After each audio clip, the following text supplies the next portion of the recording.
Ассалаумағалейкум достар, қалайсыздар, амансыздар ма? 9-шы сұраққа жеттік. 8-ші сұрақты талдан болатынбыз. 1919 жылы Қытайдағы 4-ші мамыр қозғалысының басты себебі.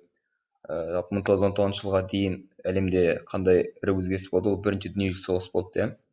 Бірінші дүниежүзілік соғысқа тоқталайық. Осы бірінші дүниежүзілік соғыстан кейін белгілі бір оқиғалардан кейін Қытайда 4-ші мамыр қозғалысы болады. Оған қазір жеке тоқталамыз.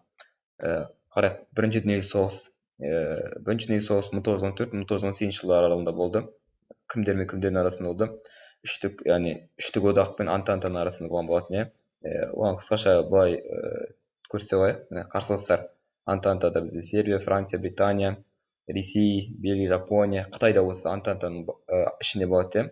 Одан кейін қарсыластар үштік одақ Германия, Австрия, Осман империясы, Болгария секілді мемлекеттер болады. Кейін Италия қайтадан ауысып кетеді. Ол туралы енді бірінші дүниежүзілік соғыс туралы мәліметтер негізі осылай. Енді қараңыздар, соғыс аяқталды. 1919 жылдары мемлекеттер не істейді? Келісімге келіп бастайды, яғни бейбіт келісімге. Соның бірі ол бізде Париждегі конференция. Енді кеттік тоқталайық. Осы 4-ші Версаль келісімі, яғни қараңыздар, Версаль Париж бейбітшілік конференциясының орны. Яғни бастапқыда былай болады. Негізгі оқиғаның шығу себебі былай басталады.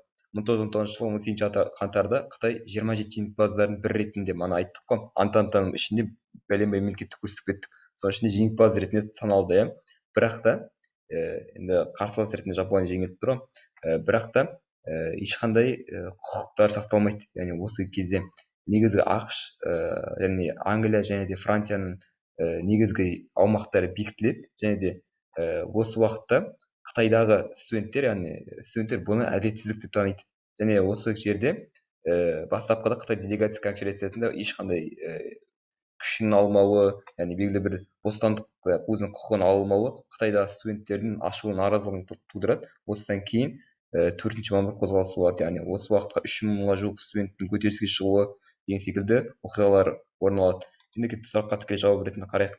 1919 жылы Қытайда 4-ші мамыр қозғалысының басты себебі ол енді студенттердің қозғалысы не үшін?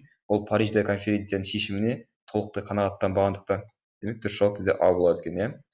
Сұрақтың логикасы осылай. Яғни бірінші дүниежүзілік соғыстан кейінгі жер бөліністері туралы шешімге, яғни немесе өздерінің құқықтарының толыққан сақталмауына қарсы болған көтеріліс, ол бізде 4-ші мамыр, яғни Қытайдағы студенттер көтерілісі.